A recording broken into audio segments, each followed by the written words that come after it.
Надеюсь, я uspею. İnanıram ki, mən çatacağam. Burada надеюсь məntiqi tərcümə olunacaq. Çünki inanıram, верю deməkdir. Burada sadəcə kiməsə siz inanmırsınız, надеяться, amma güvənməkdir. Yenə də kiməsə siz güvənmirsiniz. Burada sadəcə belə deyək də, məcazi mənada siz deyirsiniz. Mən inanıram ki, çatacağam, uspею. Bu halda dedikdə, надеюсь məhz inanıram ki, olacaq. İnanıram, mən çatacağam.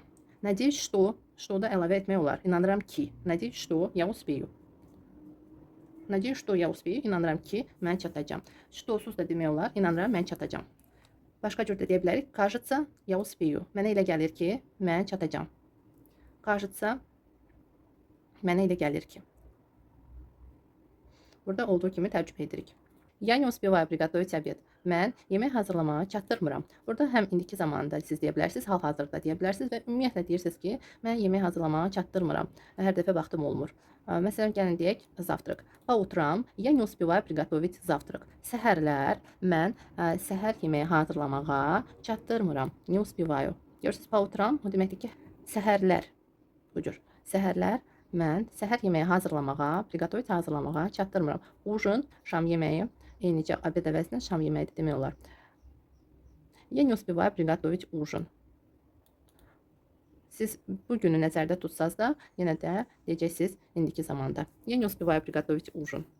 Надо будет что-то заказать. Mən şam yeməyi hazırlamağa çatdırmıram. Надо будет что-то заказать. Nəsə sifariş etmək lazımdır. Lazım olacaq. Bu cür də demək olar. Nəsə sifariş etmək lazım olacaq. Надо будет. Biz будет deyirik. Lazım olacaq. Надо будет. Хочешь, я нарисую твой портрет? Burada portret insanın məhz üzüdür. İnsanın portreti. Əgər risunok desək, onda şəkil. Burada artıq sənin deməyə ehtiyac yoxdur. Amma insanın simasını əgər çəkirsinizsə, olacaq portret. Твой portret, sənin portretini. İstəyirsən, mən sənin portretini çəkim. Narisuyu. Çəkim. Hələ çəkməyib, ona görə də biz gələcək zamandan istifadə edirik fiili. Нарисую. А ты умеешь? Sən bacarırsan ki. Раньше умела красиво рисовать. Думаю, и сейчас могу. Əvvəllər qəşəng çəkməyi bacarırdım. Рисовать fiildir burada. Risunok deyil. Risunok şəkil bu isimdir, amma рисовать çəkmək. Əvvəllər qəşəng çəkməyi bacarırdım, bilirdim. Умела. Думаю, fikirləşirəm. İndi də bacaracağam. И сейчас могу. İndi də bacaracağam.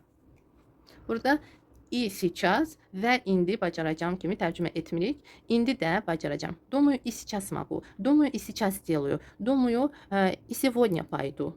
Düşünürəm ki, bugün də gedəcəm. Bugün də edəcəm. Fikirləşirəm ki, edəcəm. İndi də edəcəm. Baxın, indi də, bugün də, bu zaman думаю и, baxın, burada и və kimi tərcümə edilmir. Belə bir xırda məqam var. Baxın, diqqətli olun. Думаю и və sonra siz deyirsinizsə nəsə, bu zaman olacaq i də əvəzi. Də kimi tərcümə ediləcək. Fikirləşirəm. Сейчас могу. И сейчас могу. İndi də bacaracağım. Ты sпросил, sən soruşdun. Он сдал экзамен. O imtahanı verdi. Stal burada vermək kimi tərcümə olunacaq. Siz kiməsə nəsə vermirsiniz, dal yox, məhz sdal olacaq. Əgər kiminsə əlinə nəsə verirsinizsə, sıya ehtiyac yoxdur. Dal verdi. Amma burada siz heç kəsə vermirsiniz, sadəcə soruşursunuz. İmtahandan keçdi, imtahanı verdi. Düzdür, görürsünüz, biz ana dilimizdə hər iki halda verdi deyirik, amma rus dilində biraz fərqlənir. Deməli, əgər imtahan nəzərdə tutulursa, onda sdal olacaq, zdal. Burada sızı kimi tələffüz olunur. Szdal, zdal, zdal, zdal.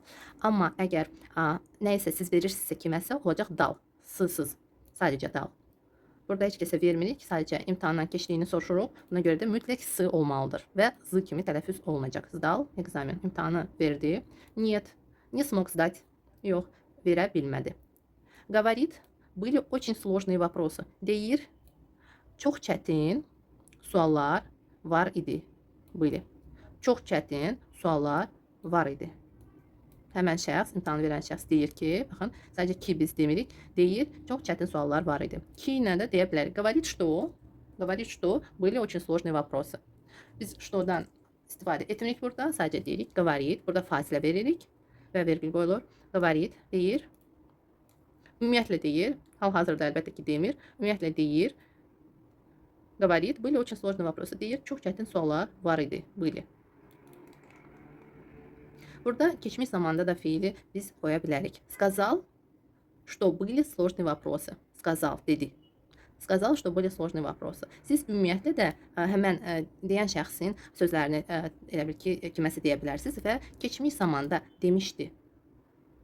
Demişdi fiilindən istifadə edərək də deyə bilərsiniz. Burada səhv olmaz. Сказал, были сложные вопросы и говорит, были очень сложные вопросы. Əgər kiminsə dediyini təkrar edirsinizsə, kiməsə ötürürsünüzsə, bu zaman dediyi də deyə bilərik, deyir də deyə bilərik. Ana dilimizdə də elədir. Sadəcə biz danışarkən o qədər də fərqinə varmırıq. Eynicə rus dilində də deyən şəxs o qədər də buna əhəmiyyət vermir. Sadəcə siz dil öyrənirsiniz deyə, yeni dildir bu sizin üçün. Siz buna diqqət edin və başa düşün ki, necə biz ana dilimizdə danışırıq, dedi ki və yaxud deyir ki, görürsünüz, hər iki cür deyə bilərik. Rus dilində də məhz bu cür siz cümlə qurduğunuz halda, bu cür dediyiniz halda siz hər iki cür deyə bilərsiniz. Rus dilində говорит и сказал. Həm keçmiş zamanda fiildən istifadə edə bilərsiniz, həm indiki zamanda ümumiyyətlə nəzərdə tutursunuz. Belə deyək də, artıq sadəcə sözlərini təkrar etmiş olursunuz. Вы смогли пройти, siz keçə bildiniz. Мы никак не смогли пройти. А вы? Biz heç cür, никак, heç cür keçə bilmədik. Burada iki feildir, diqqətli olun. İki feildir, bu da feildir. Sadəcə bu feil infinitivdədir və bir daha təkrarlanıram ki, dəyişilməz formada feillər təkcə itlə yox, məhz ti ilə də bitə bilərlər. Bu həmən feildəndir. Görürsünüz, burada da iki feildir. Siz çaşdırmayın. Belə yadınızda saxlayın ki, prойти məhz dəyişilməz formada da feil, amma burada artıq cinsdədir. Biz buna görə də keçmiş zamanda li ilə bitir. Не смогли. Biz heç cür keçə bilmədik. Bəs siz, a вы, bəli dostlar, burada bəs siz, a вы olacaq. Burada məhz bu cür a tərcümə olunacaq. А вы, bəs siz, мы прошли, biz keçdik. Что тебе понравилось больше всего? Что тебе понравилось? Daha çox, больше всего, daha çox sənin nə xoşuna gəldi? Эти джинсовые брюки. Bu cins şalvar. Biz burada təkdə tərcümə edəcəyik. Çünki bir dənə nəzərdə tuturuq. Yenə də təkrarlanım ki, rus dilində şalvarlar cəmdə olur. Bir dənə nəzərdə tutsaq da yenə də cəmdə deyirik. Bu cins şalvar xoşuma gəldi. Burada əgər isim cəmdədirsə, bütün sözlər cəmdə olmalıdır. Həm sifət, həm eti, bu yenə də cəmdə deyəcəyik. Amma tərcümə edərkən siz təkdə tərcümə edə bilərsiniz. Belə bir, necə deyək ki, rus dilində istisnadır bu. Bir çox sözlər var ki, hər zaman cəmdə olurlar. Брюки, очки, ножницы. Əgər belə deyək də, iki ayaqlı olurlarsa, fikir verin, şalvar iki ayaqlıdır, eynək iki, belə deyək də, iki gözlüdür. Sonra qayçı da, görürsünüz, qayçı da belə deyək də, iki ayaqlıdır. Onlar hər zaman cəmdə olurlar. Кататься на велосипеде. Мне понравилось кататься на велосипеде. Biz qısada cavab verə bilərik, belə uzun cümlə halında da cavab verə bilərik. Deməli, velosipeddə, belə deyək də, кататься biz sürməyi kimi tərcümə edəcək burada. Катать велосипед yox, məhz кататься на велосипеде. Velosiped sürməyi, belə deyək də, velosiped sürməyi xoşuma gəldi. Biz кататься məhz sürməyi kimi tərcümə edəcəyik. Məhz velosiped sözü ilə. Na velosipedi. Bunu belə olduğu kimi yadınızda saxlayın. Deməli, velosiped sürməyi кататься на велосипеде olacaq. Водить велосипед yox, нести велосипед yox, вести велосипед yox, məhz кататься на велосипеде. Belə bütöv halda bunu yadınızda saxlayın. Это девушка симпатичная. Bu qız simpatikdir, belə deyək də, amma bu gözəldir kimi də tərcümə edə bilərik. Bu qız gözəldir. Она мне понравилась. O mənim xoşuma gəldi. Понравилась bitmiş formadadır. Понравилась. Nравится xoşuna gəlir, amma понравилась xoşuna gəldi. Она мне понравилась. O mənim xoşuma gəldi. Что тебе не понравилось? Sənin nə xoşuna gəlmədi? Мне не понравилась эта работа. Bu iş mənim xoşuma gəlmədi. Что ты ему рассказала? Sən ona nə danışdın? Burada dedin yox, məhz danışdın feilindən biz götürdük. Dedin сказала, amma danışdın рассказала. Я ему ничего не рассказывала. Mən ona heç nə danışmamışam. А тогда откуда он узнал? Bəs onda, baxın, bəs burada, amma A bəs kimi tərcümə olunacaq. Baxın dostlar, burada ataqda, avı belə qısa bir formaları sizə olduğu kimi yadınızda saxlayın. Avı, bəs siz. Baxın, burada da ataqda, bəs o zaman, bəs onda belə tərcümə olunur. Bəs onda o hardan bildi? Bəs onda sən hardan bildin? Bəs onda o hardan bildi? Откуда? Hardan? Откуда он узнал? Hardan o bildi? Я не знаю, mən bilmirəm. Что ты ему сказал? Burada artıq görürsünüz. Sən ona nə dedin? Я ему ничего не говорил. Mən ona heç nə deməmişəm. Deməmişəm biz deyirik. Ümumiyyətlə deməmişəm. Ona görə də biz indiki zaman feilindən burada götürdük. Amma burada biz soruşuq nə dedin? Bitmiş formada. Biz cavab veririk. Ümumiyyətlə heç nə deməmişəm. Bu zaman biz indiki zaman feilindən istifadə etməliyik. Əlbəttə ki, ya ему ничего не сказал da deyə bilərik. Hər iki cür deyə bilərik. Mən ona heç nə demədim. Mən ona heç nə deməmişəm. Görürsünüz dostlar? Həm demədim, həm deməmişəm. Belə bir xırda məqamları siz özünüzdə çalışın. Başa düşün ki, hər iki cür desə səhv olmaz. Hər iki cürdə siz deyə bilərsiniz. Biraz görürsünüz rus dilində necədir? Bizim ana dilimizdəki kimidir. Çoxlar deyir ki, çox çətindir, fərqlidir rus dili. Amma yox dostlar, belə götürsək, baxın, istisnalar var. İstisnaları bir kənara qoyaq. Amma biz öz düşüncəmizlə danışmağa başlasaq, fikir verərik ki, rus dilində eynidir. Biz eyni fikirləşirik. Sadəcə rus dilində belə bir cümlə qaydası var ki, məhz görürsünüz, feil əvvəldə olmalıdır burada. Niyə görə axırdadır? Belə biz düşünə bilərik. Burada vacib sözlər daha yoxdur. Görürsünüz, ему ничего, bu sözlər ümumiyyətlə həm əvvəldə, feildən əvvəl də dura bilər, həm sonra da dura bilər. Bunlar vacib sözlər deyil, isim deyil, sifət deyil. Görürsünüz, bunlar burada dura bilər. Şəxs feildən əvvəl dura bilər. Baxın, görürsünüz, burada sadəcə qısa bir cümlədir. Geniş cümlə deyil. Buna görə də feil axırda ola bilər. Yenə də yadınızda saxlayın ki, feil bizdə əvvəl gəlir rus dilində, amma ana dilimizdə biz feili axırda tərcümə edirik. Mən ona heç nə deməmişəm. Belə bir cümlələrdir. Qısa cümlələrdə çox asandır. Ümumiyyətlə həm qurmağı, həm belə deyək, tərcümə etməyi. Я сказал ей, что не смогу прийти. Mən ona dedim ki, bugün gələ bilməyəcəm. Başqa cürdə tərcümə edə bilərik. Bugün gələ bilməyəcəyimi mən ona dedim. Bu cürdə. Sadəcə onda что-ya ehtiyac yoxdur. Я сказал ей, не смогу прийти сегодня. Ты куда-то пойдешь? Sən harası gedəcəksən? Нет, я сказал так, потому что не хочу идти. Я устал и хочу полежать, отдохнуть. Necə tərcümə edəcəksiniz dostlar? Fasiləyə qoyun videonu və çalışın tərcümə edəsiniz. Yox, mən belə dedim. Çünki, потому что getmək istəmirəm. Mən yoruldum və uzanıb istirahət etmək istəyirəm. Полежать, отдохнуть, uzanıb istirahət etmək. Burada da bir feil də var. Хочу istəyirəm. Bu хочу cinsdədir və bu cinsdə olan feili biz axırda tərcümə edəcəyik. Burada 3 dənə feil gəlir ard-ardı ilə. Birincisi şəxsdədir, ikinci ilə üçüncüsü biz əlbəttə ki infinitivdə götürəcəyik və birinci bunları tərcümə edirik. Uzanıb istirahət etmək və sonra da cinsdə olan feili istəyirəm. Mən yoruldum və uzanıb istirahət etmək istəyirəm. Çox gözəl cümlə oldu. İnanıram ki, rahatlıqla tərcümə edə bildiniz. Ты правильно действовал. Sən düzgün hərəkət edirdin. Ты все сделал правильно. Sən hər şeyi düz etdin. Правильно, düz. Сделал, etdin. Bitmiş formada. Зачем ты вышел? Necə tərcümə edəcəksiniz? İnanıram ki, avtomatik şəkildə tərcümə edə bilirsiniz. Niyə çıxdın? Niyə çıxdın? Sən artıq bunu biz tərcümə etməyə də bilərik. Çünki çıxdın. Görürsünüz? Artıq orada feildə biz deyirik. Məhz sənə müraciət edirik. Я не могу сидеть там. Она действует мне на нервы своими разговорами. Belə geniş cümlədir və maraqlı cümlədir. Tərcümə edəcəm indi. Siz əgər bacarırsınızsa, çalışın özünüz tərcümə edin. Birinci. Я не могу сидеть там. Mən orada otura bilmirəm. Mən orada otura bilmirəm. Не могу. Burada indiki zamandan söhbət gedir. Kimsə çıxdı və arxasınca başqa şəxs çıxdı və soruşdu. Niyə çıxdın?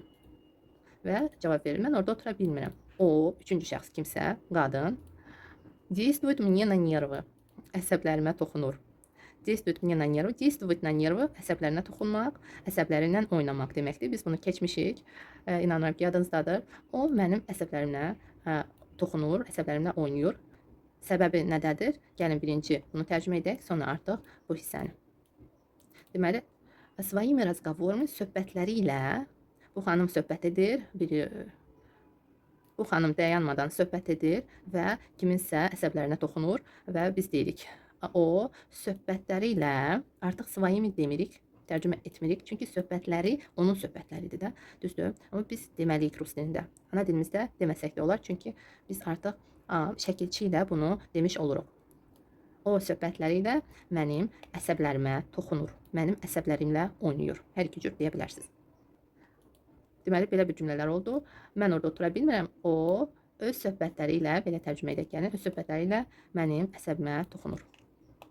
Чего ты испугался? Nədən qorxdun? Кого ты испугался? Kimdən qorxdun? Ничего, heç nə, никого, heç kəs. Heç kəsdən qorxmadım. Ничего не испугался, никого не испугался. Biz qısa da deyə bilərik. Я боялась, что они не придут вовремя. Я боялась, что... Mən qorxurdum ki, onlar vaxtında gəlməyəcəklər. Мы двигались медленно. Var двигались и шли. Двигались hərəkət edirdik. Bu feildən biz hər iki halda istifadə edə bilərik. Hansı halda? Əgər nəqliyyatla hərəkət edirsinizsə, hərəkət edirdiksə, двигались deyə bilərik.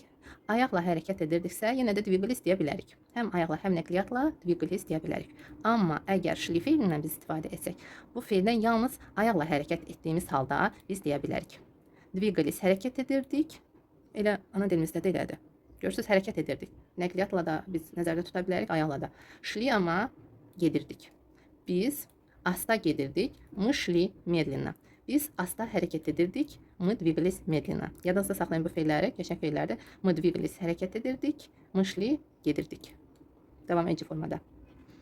Bir müddət tələb olunurdu deyə. Keçmiş zamanda olsun, yenə də uzun müddət tələb olundu. Buna görə də biz davam edici formadan götürdük bu feilləri. Что случилось? Nə baş verdi? Люстра зашаталась. Elə зашаталась люстра. Hər iki cür deyə bilərik. Çılçıraq tərpəndi. Belə maraqlı feillərə keçid alırıq. Ya başla, mən getdim. Mən getdim. Getdiyiniz halda, əgər xanım deyirsə, ya başla, mən getdim. Əgər şəxs kişi cinsindədirsə, ya ol. Yapaş ol. Orada şıdan sonra yo durur, amma biz o kimi tələffüz edirik. Onu yapaş ol, mən getdim. Мы пошли, biz getdik. Çoxları paşol sözü bilir, amma itə deyərkən paşol get deməkdir. Burada əmr feili kimi biz istifadə edirik. Düzdür, deyə bilərik. Paşol. Orada biz əmr feili kimi biz onu götürürük. Amma ya paşol, mən getdim. Artıq biz belə deyək də məlumat veririk ki, biz gedirik. Mən getdim. Ya ухожу, mən çıxıb gedirəm. Yenə də biz çıxıb sözünü tərcümə etmirik. Mən gedirəm deyə bilərik. Ya ухожу, пока. Bu halda yenə də biz qapıdayıq və deyirik. Mən gedirəm, sağ ol. До свидания da deyə bilərik. Əgər belə yaxın şəxsə deyiriksə, пока deyirik. Əgər rəsmi formada demək istəsəz, rəsmi formada официально. Bu zaman olacaq до свидания. Ya ухожу, до свидания. Sağ olun, mən gedirəm. Mən gedirəm, sağ olun. Hər iki cür demək olar. Куда пошла сестра? Bacı hara getdi? Она пошла в институт на урок. O instituta dərsə getdi. Başla.